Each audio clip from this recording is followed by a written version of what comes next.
Welcome दोस्तों हमारे पर्यावरण विज्ञान में। और हम आज यहाँ पर जानेंगे चले महत्वपूर्ण क्वेश्चन जो कि क्लास 10th और कंपटीशन एग्जाम के लिए ही।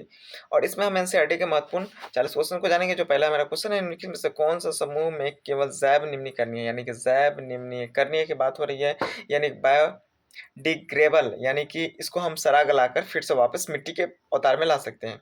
तो इसमें हो जाएगा, आपको चार ऑप्शंस दिए हैं क्वेश्चन में कि जैव निम्नीकरणीय पदार्थ कौन कौन से होते हैं। घास, पुष्प, चमड़ा हो जाएंगे, घास लकड़ी हो जाएंगे, फलों के छिलके, केक नींबू रस, केक लकड़ी घास। सिर्फ इसमें प्लास्टिक नहीं होगा, इसलिए बी समूह नहीं होगा, बाकी ए और सी और डी इसमें इसका आंसर हो जाएगा। दोस्तों आगे बढ़ते हैं। किसी परिस्थिति के तंत्र में ऊर्जा का प्रवाह कैसा होता है। किसी भी स्थिति में ऊर्जा एक सीधी रेखा में क्या करती है, गमन करती है, इसलिए होगा एक दैसीय हो जाएगी इसका आंसर। आगे बढ़ते हैं। ओजोन 3 परत वायुमंडल के किस भाग में पाई जाती है, हमारे लिए क्यों आवश्यक है। ओजोन हमारे लिए बहुत ही, इसका जो सूत्र होती है O3 पाया जाता है और ऑक्सीजन का O2 होता है ना। तो ओजोन का O3 होता है, याद रखिएगा दोस्तों। ये हमारे वायुमंडल में पाए जाते हैं, जो सूर्य की आने वाली पराबैंगनी किरण को क्या करती है, छानकर पृथ्वी पर वापस भेजती है। तो देखिए यहाँ कह रहा है कि ओजोन O3 वायुमंडल के किस भाग में पाई जाती है, तो ये हो जाएगा समताप मंडल में दोस्तों, जहाँ पराबैंगनी विकिरण को क्या करती है, रोकती है, यूवी रे को रोकती है ओजोन की लेयर। ये समताप मंडल में जहाँ समान ताप होती है, उस मंडल के अंदर में ताप क्या होती है, समान होती है। आगे बढ़ते हैं। एक आहार श्रृंखला में तीसरे पोषी स्तर हमेशा कैसा होता है। जब भी एक आहार श्रृंखला बनाई जाती है तो उसमें तीसरे स्तर का जो पोषी होता है कैसा होता है। तो यहाँ पर है मांसाहारी मेंशन किया गया है कि मांसाहारी जैसे कि घास होती है ना, घास। उसके बाद में मान लेते हैं घास को टिड्डा खाया,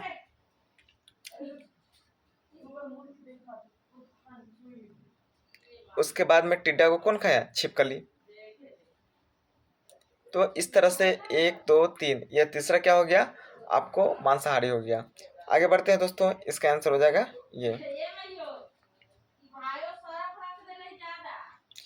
एक पोषी स्तर से अगले पोषी स्तर में औसतन कितने प्रतिशत ऊर्जा की स्थानांतरण होती है। एक पोषी से मतलब अगले पोषी में कितने प्रतिशत ऊर्जा का क्या होती है, स्थानांतरण होती है।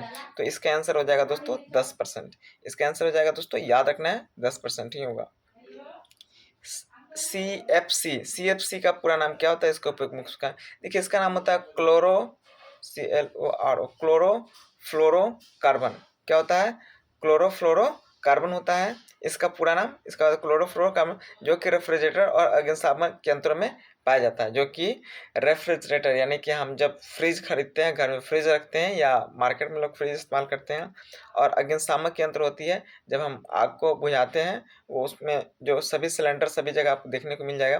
तो उसमें CFC निकलती है, जो ओजोन को O3 लेयर को बहुत नुकसान पहुंचाती है हमारे संताप मंडल में जाके। अजैव निम्नीकरणीय यानी कि पिरनाशिक TDC का आहार श्रृंखला में उत्तरोत्तर पोषक स्तरों का संचित होना क्या कहलाता है। तो इसका हो जाएगा जैव अवधारण। दोस्तों इसका आंसर हो जाएगा जैव अवधारण।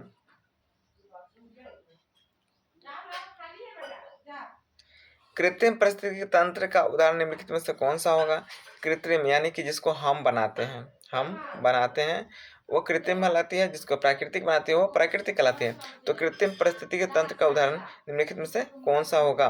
तो बगीचा या, यहाँ लिखा क्या है, बगीचा या खेत। क्या हो जाएगा, बगीचा या खेत, जिसको हम लोग खुद अपने से बगीचा को डेवलप करते हैं, खेत को मतलब सजाते हैं, खेत में फसल बोते हैं, फिर काटते हैं। बाकी वन जो है, जंगल खुद से होती है, तालाब खुद से होती है, झील भी खुद से होती है। तो इसका आंसर हो जाएगा दोस्तों डी। आगे बढ़ते हैं। परिस्थितिकी तंत्र में अपघटकों का मुख्य कार्य क्या होती है। परिस्थितिकी तंत्रों में अपघटकों का मुख्य कार्य क्या होती है। तो जटिल कार्बनिक पदार्थों को सरल अकार्बनिक पदार्थों में बदलना, यानी कि जटिल जो होती है ना, जिसको सड़ना गलना थोड़ा सा कठिन होती है, उसको सड़ा गला के और आसानी से सड़ने गलने वाले जैसे कि पदार्थ में डिवाइड करना होता है। वायुमंडल के उच्च स्तर पर O2 के अणुओं पर किस विकिरण के प्रभाव से O3 बनती है। यानी कि जब ऑक्सीजन हमारे वायुमंडल के ऊपरी स्तर पर जाती है तो वहाँ पे वो O3 के रूप में क्या हो जाती है, बदल जाती है। तो भी किसके वजह से ऐसा होती है।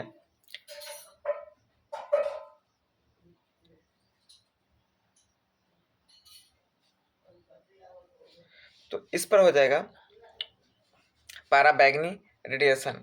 इसका आंसर हो जाएगा दोस्तों पराबैंगनी। यहाँ पर देखिए उच्च ऊर्जा वाले यूवी रे विकिरण ऑक्सीजन के O2 को स्वतंत्र ऑक्सीजन O की परमाणुओं में विखंडित कर देती है। यह स्वतंत्र परमाणु ऑक्सीजन अणु से संयोग होकर O3 बना लेती है। यानी कि सबसे पहले विकिरण क्या करती है, O2 को तोड़ देती है जो कि O और O में बदलती है, और इस O जो है फिर दूसरे से मिलके O3 बना लेती है।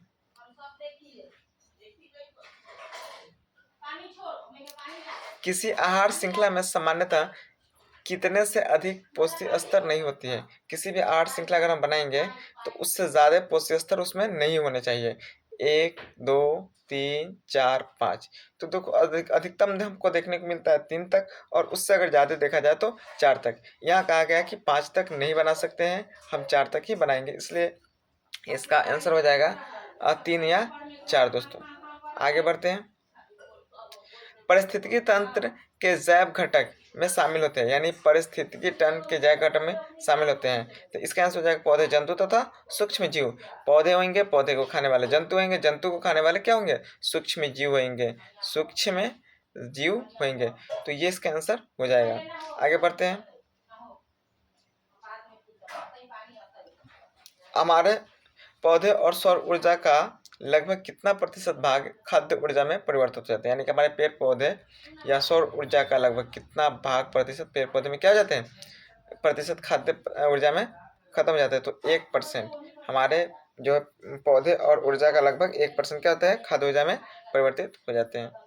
आगे बढ़ते हैं। चिपको आंदोलन का मुख्य उद्देश्य क्या था। तो चिपको आंदोलन आप जानते हैं ज्योग्राफी में पढ़ने को मिलता है और इतिहास में भी इसके बारे में मिलता है, जहाँ पे पेड़ पौधे यानी कि वनों की कटाई को रोकने के लिए थी, वनों की कटाई को रोकने के लिए थी।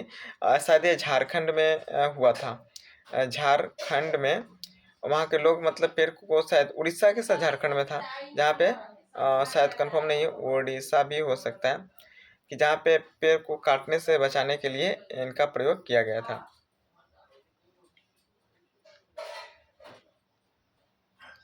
संयुक्त राष्ट्र पर्यावरण कार्यक्रम यूएनईपी के ने किस वर्ष यह सहमति बनाई कि सीएफसी के उत्पाद को 1986 के स्तर पर ही सीमित रखा जाए। यानी कि तो ये 1987 में बनाया गया था कि उसके स्तर को बढ़ाया नहीं जा सके, उसके स्तर को रोका जा सके, ताकि हमारे जो धरती पर जो पराबैंगनी किरण आती है, यूवी रे जो आती है, उसको रोका जा सके। कचरा प्रबंधन के अंतर्गत कुल्हड़ों यानी मिट्टी के कपों को बड़े पैमाने पर उपयोग क्यों हतोत्साहित किया गया।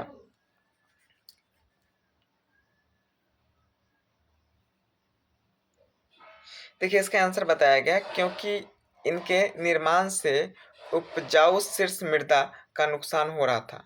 यानी कि इनके निर्माण से जो कह रहा है कि उपजाऊ जो शीर्ष मृदा है ना, उसको क्या हो रहा था, नुकसान हो रहा था, इसलिए इसको उपयोग को हतोत्साहित किया गया।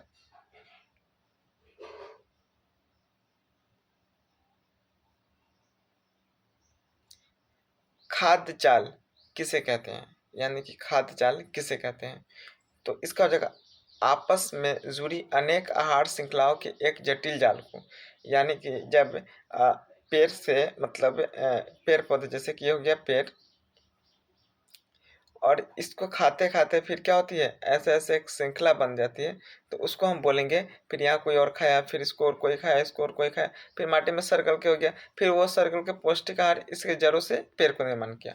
तो इसको क्या बोलेंगे, खाद्य जाल कहते हैं, जो हो जाएगा आपस में जुड़ी अनेक आहार श्रृंखलाओं के एक जटिल जाल हो जाएगा। इसका आंसर भी हो जाएगा। आगे देखते हैं। एक पारिस्थितिकी तंत्र में मानव को किस श्रेणी में रखा जाए। एक परिस्थिति तंत्र में मानव को किस श्रेणी में रखा जाए। तो इसका हो जाएगा सर्वभक्षी और सर्वहारी, क्योंकि मानव जो होती है दोनों काम करती है, यानी कि फल फूल भी खाती है और मांस भी खाती है, इसलिए इसको दोनों में रखा जाए।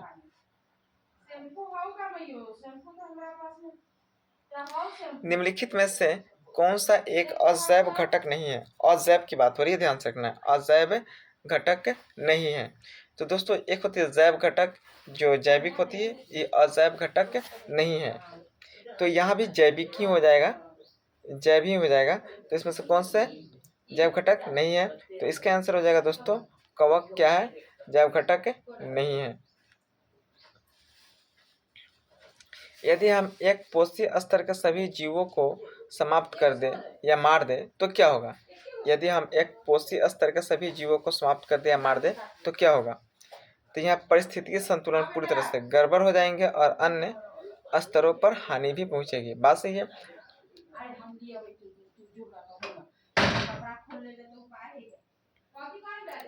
अजैव निम्नीकरणीय कचरे से निपटने की सबसे अच्छी विधि कौन सी है? यानी कि अजैव, जिससे कि प्लास्टिक हो गया,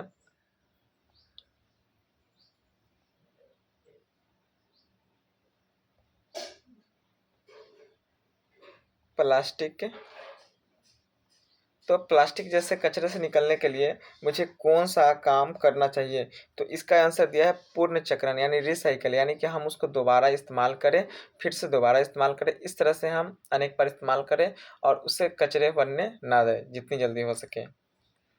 और आगे है पारिस्थितिकी तंत्र में उत्पादक क्या करते हैं? पारिस्थितिकी तंत्र में उत्पादक जो है क्या करते हैं? तो कार्बनिक यौगिक का उपयोग कर प्रकाश की उपस्थिति में कार्बनिक यौगिक बनाते हैं, यानी कि अकार्बनिक यौगिक का उपयोग करके प्रकाश की उपस्थिति में क्या बनाते हैं? कार्बनिक यौगिक बनाते हैं। जैसे कि सभी हरे पौधे और नीले हरे शैवाल जिसमें क्लोरोफिल होता है, सूर्य के प्रकाश और कार्बन डाइऑक्साइड जल जैसे अकार्बनिक के स्रोतों का उपयोग कर प्रकाश संश्लेषण द्वारा भोजन बनाते हैं, यानी ग्लूकोज बनाती है। तो ये हो गया अकार्बनिक पदार्थों का उपयोग करके कार्बनिक पदार्थ बनाया जाता है।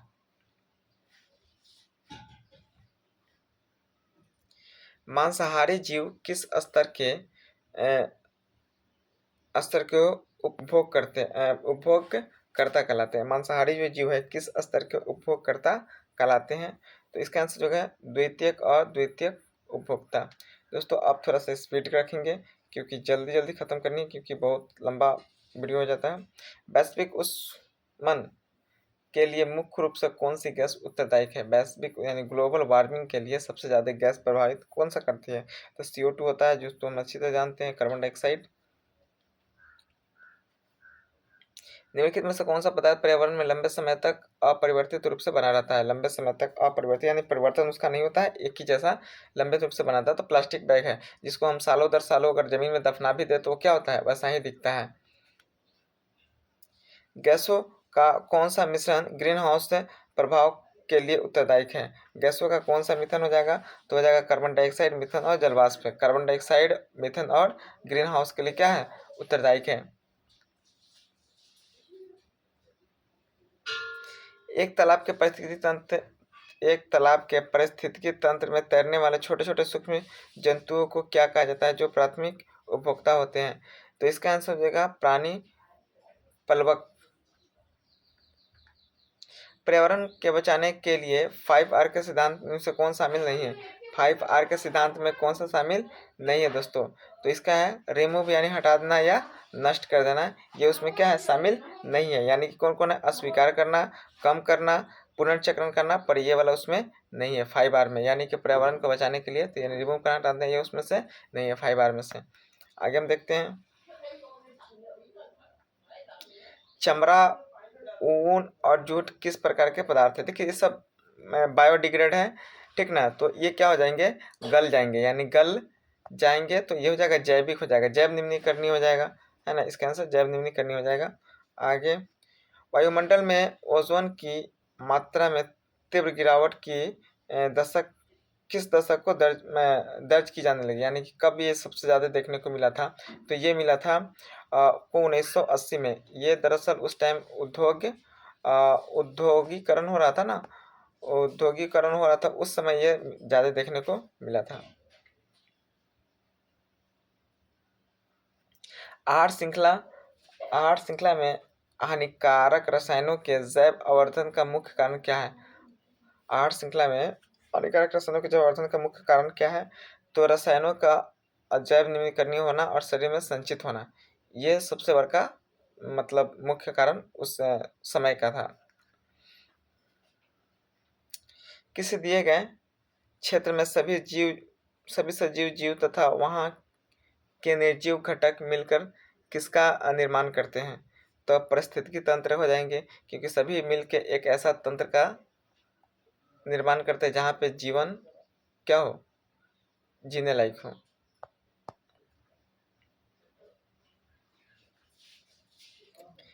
कीटनाशक और कवकनाशी रसायनों का अत्यधिक उपयोग मिट्टी पर क्या प्रभाव डालता है? तो इसका हो जाएगा दोस्तों, मिट्टी के उपयोगी मिश्र जीवों, जंतु और केंचुए जैसे परिस्थिति को संतुलन पैदा करना। इसका आंसर दोस्तों बी हो जाएगा। पारिस्थितिकी तंत्र में ऊर्जा का मूल स्रोत क्या है? पारिस्थितिकी तंत्र में ऊर्जा का मूल जो स्रोत है वह है सूरज की प्रकाश, क्योंकि सूरज के प्रकाश से पेड़ पौधे का क्या होती है, मतलब एक तरह से पेड़ का मान लेते हैं निर्माण होता है। पेड़ को कौन खाता है? छोटे छोटे जीव जिसमें से मनुष्य भी है। फिर मनुष्य को चाहे जीव कौन खाता है, तो फिर अनेक सारे जीव जंतु है। तो इस तरह से सबसे मेन हो जाएगा सूरज का प्रकाश। इसका आंसर सी हो जाएगा। निम्नलिखित में से कौन शाकाहारी जीवों की श्रेणी में आता है? शाकाहारी जीव शेर, चीता, गाय, हिरन, खरगोश और बाज, गिद्ध, सांप, ये हो जाएगा दोस्तों बी आंसर। ओजोन परत के क्षरण से पृथ्वी पर किस प्रकार के रोगों की वृद्धि होने की संभावना है? यानी कि ओजोन यानी कि O3 अगर खराब होगा यानी खत्म होने लगेगा तो किस प्रकार की सबसे ज्यादा परेशानी आएगी? तो त्वचा कैंसर और मोतियाबिंद, त्वचा कैंसर और मोतियाबिंद।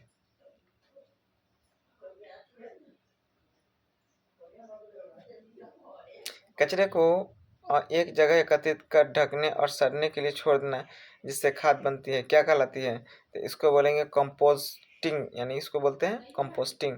जिसमें क्या करते हैं ना, हम अपने जैविक जो होती है ना, जैव जो कचरे होते हैं उसकी बात हो रही है। कचरे जैसे कि छिलका हो गया, फल फूल साग सब्जी, या मान लेते हैं सड़ने गलने वाला सामान, उसके गड्ढे खोन के उसमें डाल देंगे और उसके ऊपर ढक्कन डाल के बंद कर देंगे, और इस तरह से वो सरगल क्या बनेगा, कंपोस्ट बनेगा, यानी खाद बन जाता है। निम्नलिखित में से कौन सा जीव एक उच्च मांसाहारी है जो श्रृंखला के शीर्ष पर आता है? तो देखिए, सबसे ज्यादा अगर देखा जाए तो ये हो जाएगा बाज, है ना। बाज हो जाएगा क्योंकि सब मर जाते हैं ना, तब ये उनको खाते हैं। इनके मरने के बाद में सीधा इनके जो छोटे छोटे कीड़े मकोड़े हैं वो खा जाते हैं, इसलिए ये सबसे ऊपर आएंगे मांसाहारी में।